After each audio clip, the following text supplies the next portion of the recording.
I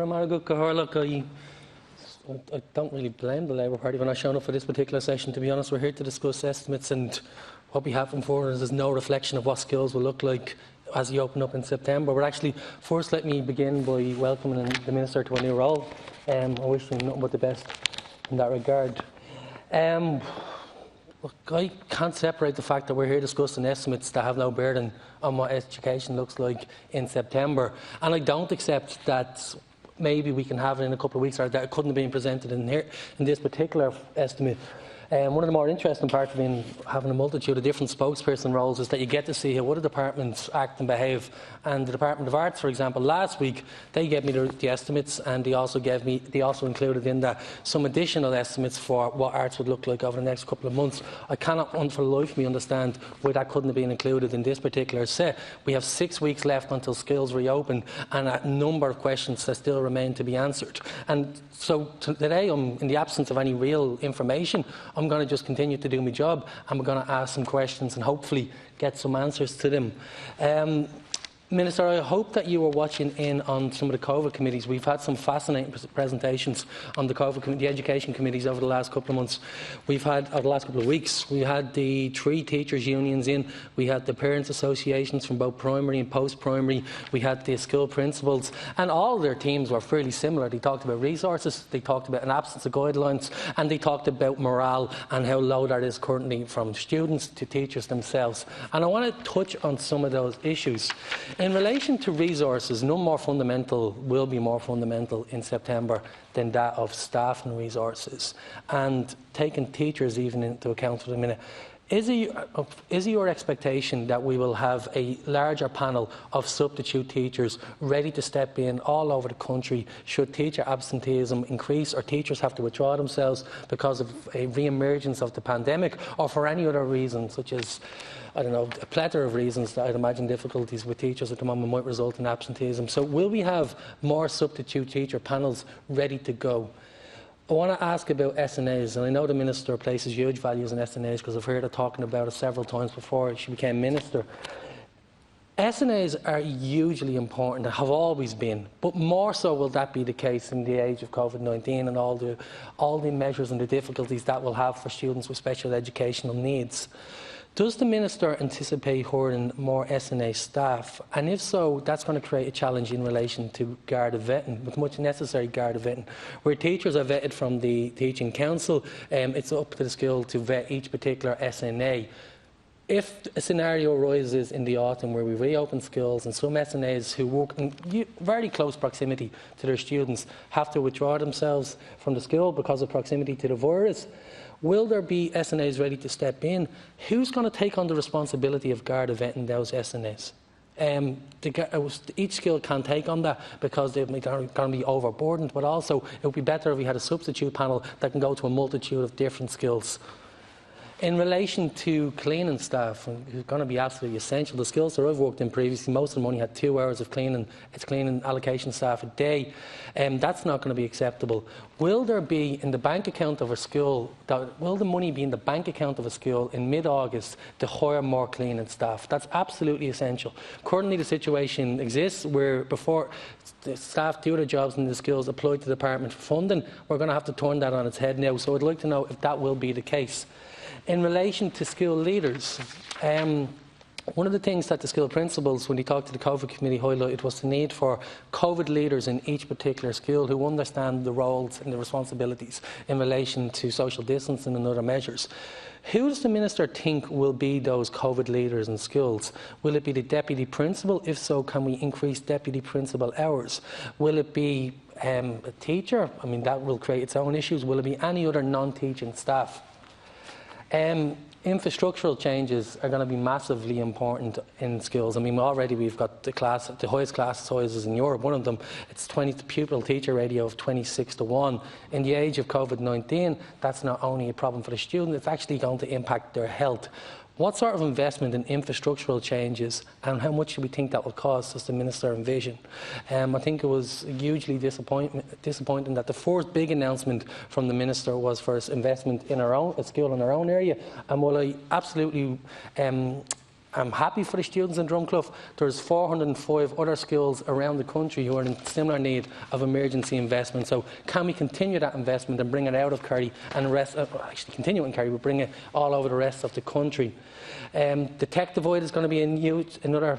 It's already a problem, but it's going to be substantial. If we have to withdraw students once again, we saw problems with laptops and access to any sort of data. Can the Minister talk a little bit about that and how much we're thinking about investing in it? If you can answer those questions, so I can come back in with some more. Minister.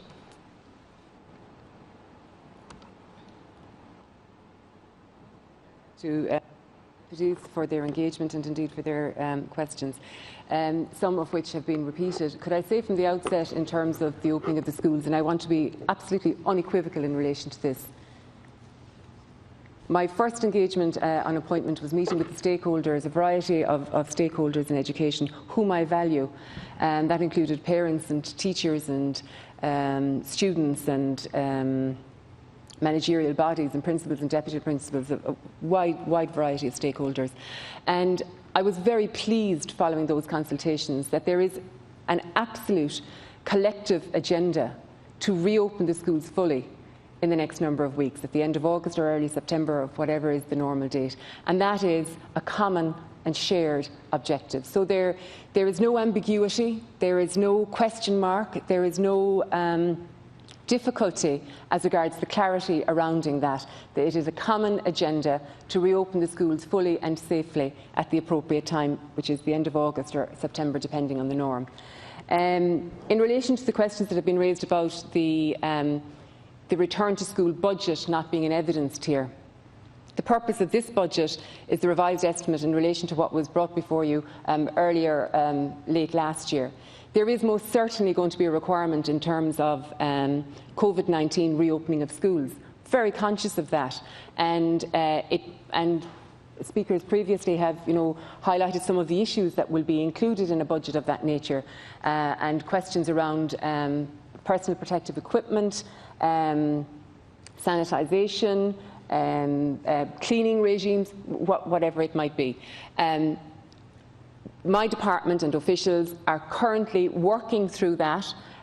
We are in discussion with the Department of Public Expenditure and Reform.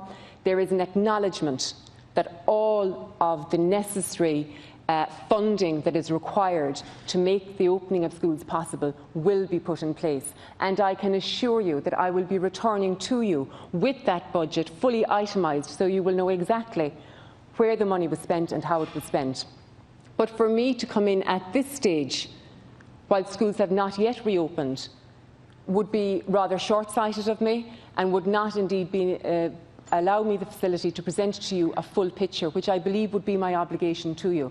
So I can assure you that the budget is currently being worked through. It is being worked through, as I say, also in regards of engagement and discussion with the stakeholders who have particular issues and challenges they may wish to and are raising with me and with my department, and all of those financial measures are being included. Specifically,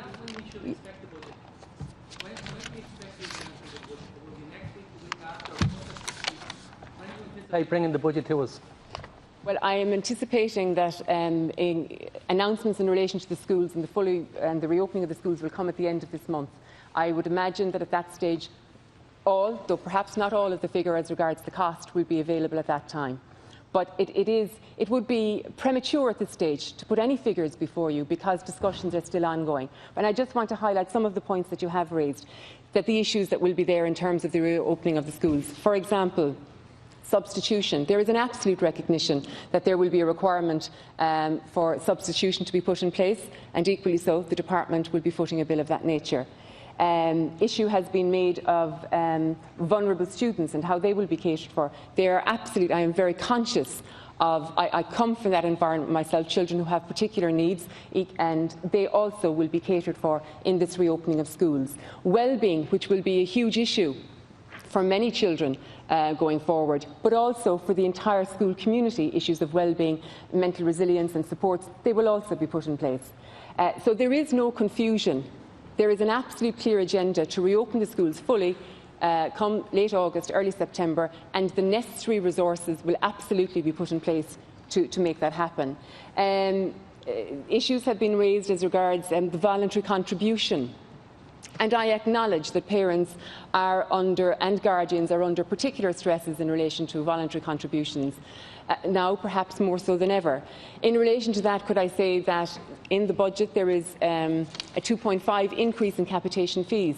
That's on top of the 5% from last year. I would acknowledge that does not bring us to the level of pre-2011, but it is a commitment and a recognition of the need to put in place resources that will ensure that less of a financial burden is being placed on parents, and that will be a continuous objective going forward. Thank you, Minister. We're coming near the end. We're coming near the end, I think. Okay, just one or two other points that were made in relation to children who would have particular needs.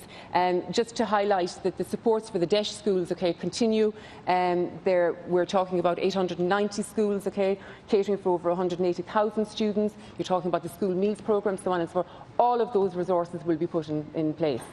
The students and their ability to engage in the education system is an absolute priority. Equally of a priority is that everyone who is involved in the school community will have the opportunity to safely return to school at the end of August, early September.